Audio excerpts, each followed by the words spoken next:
She's had many successes in her incredible career. In no particular order, she bought a little-known TV show. Has anybody here heard of something called American Idol? Yeah, she brought it to TV. How cool is that? She's worked with Lululemon, WWE, Weight Watchers. She's now the vice president of Forbes Books. Essentially, her talk is all about how to stand out in this sea of sameness. We all see very similar stuff in the online world and offline world, but how can we stand out? Well, here to explain in 80 minutes how to do that, please can I ask you to give a big round of applause for Caroline Nuttall.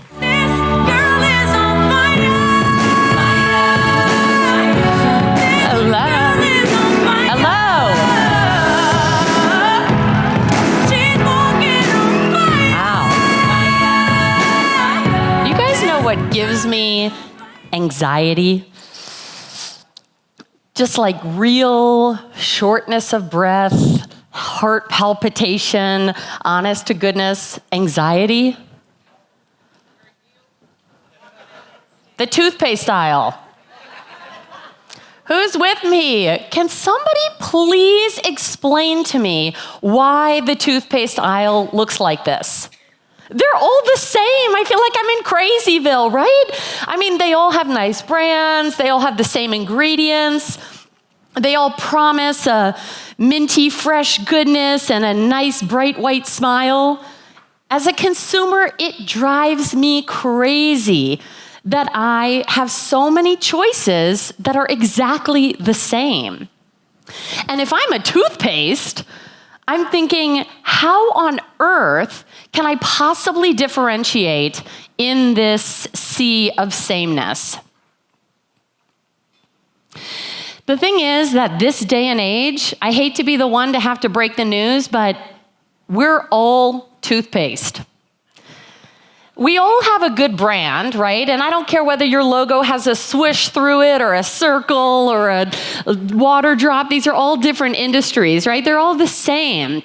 We all tout the same company core values of integrity and teamwork, right? And trust.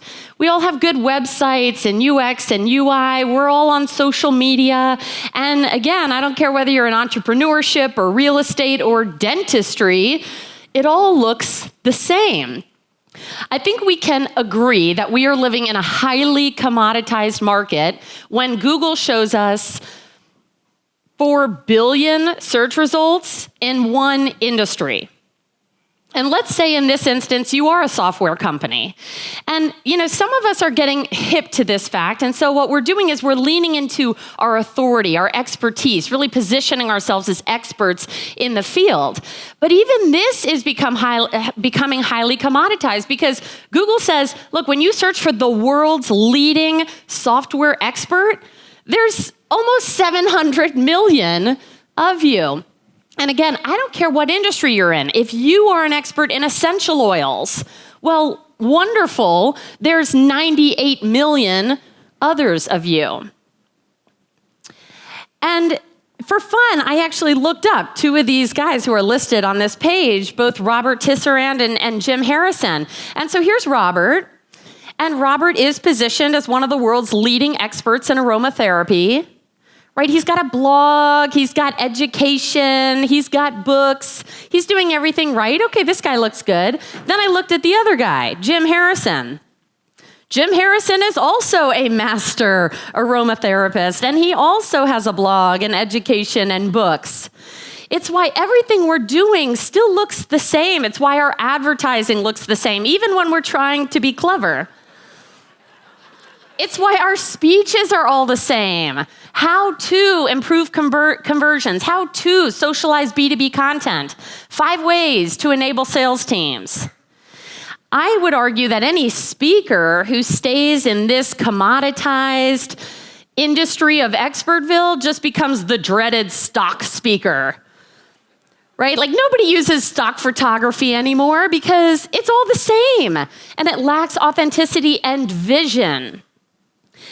It's even why several of us who have gone the extra mile to publish a book, which is the greatest thing you can do to really elevate your authority and differentiate yourself, we're still saying the same things.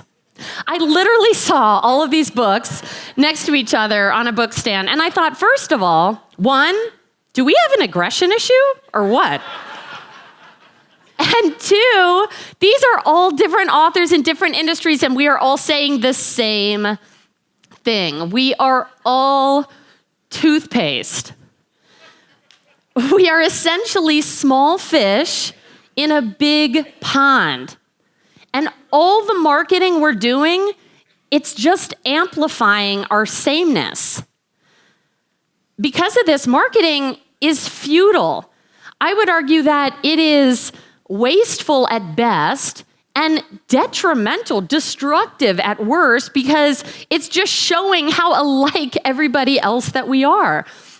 And the harder we flap our little fishy fins, right, the harder we try to outmarket somebody else in our industry, the more we just muddy the waters. So that's your inspirational talk for today. Thanks so much for coming. Just kidding. Okay, what's a little fish to do? What is a little fish to do? Look, when we market, we are very good at talking about what we do. We're really good at talking about how we do it. And most of us even start with why. But in this highly commoditized market, your only unique selling proposition is who you are as an individual. This is what I call your fishy factor. What makes you fishy? And you've got to really use your fishy factor to stand out. So, this is about really looking at a strategic process of leveraging your unique perspective and vision to gain leadership status in your marketplace. And really what we're talking about here is thought leadership. And that word, it's kind of a cringeworthy word because it's thrown around so much nowadays, and it's thrown around really synonymous with expert and authority. Listen, thought leader and expert are not synonymous. I keep thinking, where is the thought in thought leadership? For people who take the stage, where is your note in your keynote? Compiling a list of best practices is not thought leadership. That may be useful content, but you're a curator at best, and there are millions of others who can curate that same content. I want to define thought leadership as when you introduce an idea informed by your unique perspective that interrupts a person's preconceived notions. When you make someone think, I've never thought about it that way. That is leading thought. A thought leader's output is simply taking someone's mindset to a mind shift. And this is really all about becoming a big fish, but we've got to say something. It's not just our expertise and all the things that we are qualified to do and all the stuff we've garnered. We have to say something to shift somebody's mind. So how do we become a big fish in a small pond in this sea of sameness? It's really very, very simple. 1, we make our pond smaller. 2, we make our fishy factor bigger. And 3, we just keep swimming. This is Dan Kennedy. And since we're in Vegas, I'm going to place a little bet here. And I'm going to bet about a third of the room loves Dan Kennedy. And about a third of the room can't stand Dan Kennedy. And about a third of the room doesn't know who Dan Kennedy is. So Dan Kennedy is a marketing advisor. Do you know how many marketing advisors there are? 511 million. But Dan has very successfully turned himself into a big fish by being known as the one guy who stands for no BS. And no BS is much more than his brand. It is what he stands for. It is everything he is about. No bullshit. Even when he takes the stage in this amazing day and age of Prezi and all of this over beautiful, incredible production, he brings an Elmo projector with him wherever he goes. He will handwrite a lot of his slides. There's no design element in it at all. This is what one of his slides looks like. His sales process, you pay him $18,000, you have to fly to him, you have to stay in La Quinta. He picks you up in his car exactly at 8:30, drives you to his home where you go in the basement to have a consulting day. You have to bring a bagged lunch or you don't eat. And the meeting ends at 5:30 sharp, whether you are mid-sentence or not. And then you can decide whether you want to hire him for 6 figures to do your copywriting. I found this online. It's so easy to hate Dan Kennedy. And it's true. Dan is brash. He is offensive. And he can be downright off-putting. I am not a Dan Kennedy girl. He's just not my cup of tea. But do you know that I said that at an event at Forbes 2 days ago in New York, and a guy got up in the audience, and I thought he was going to fight me. Like he was going to try to fight me. He was getting all aggressive. That's amazing. Could you imagine somebody for your brand taking that kind of stance and allegiance, fighting for what you stand for? So Dan Kennedy may not have me. He may not have 2/3 of you in this room by design. Because you know what Dan Kennedy has? His own planet. People who like Dan Kennedy are on Planet Dan. It's a thing. It's a real thing, Planet Dan. And I actually spoke at a Dan Kennedy conference, although he'll probably never have me back after he hears this, but I spoke at a Dan Kennedy conference and I asked these, Planet Dan aliens, why Dan Kennedy? What is it that you just, has just blown your mind? What is it? And they can't even quite articulate it. They just love what Dan stands for. And they will buy anything he puts out. I mean, he has made millions and millions of dollars. And if you talk to anyone on Planet Dan, they will say it. They will say, I don't care what he puts out. Whatever he puts out next, I'm buying it. Always. Don't be afraid to draw a line in the sand. It forces people to pick a side. And we talk about niching down our audience, but people really stop before they draw a line in the sand. It's the only way to do it. Your fishy factor, in fact, should attract your people and repel everyone else. The other person who's leaned into their fishy factor in maybe a little bit less of a controversial way is Larry Smith. I'm a former publisher, and so I love Larry Smith. I feel his pain of having been a publisher. There's so many competitors, so many magazines, and we were all going after the exact same national ad dollars. Of course, none of these national advertisers were ever calling him back. There's so many choices, right?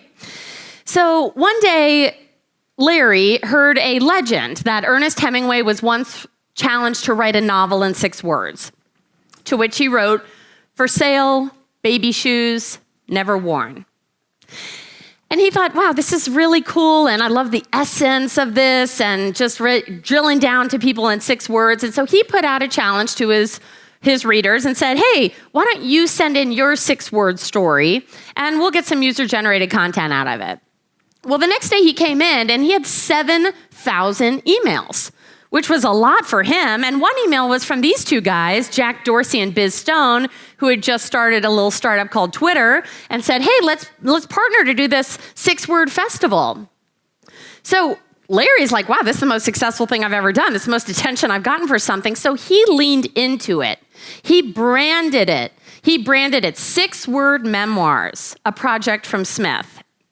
And pretty soon celebrities started tweeting their 6-word stories. And we know what happens when you add a touch of celebrity, right? The submissions keep rolling in. And so Larry stripped down all of the other content he did as a magazine publisher and completely focused on 6-word memoirs. He TM'd the phrase, 1 life, 6 words, what's yours?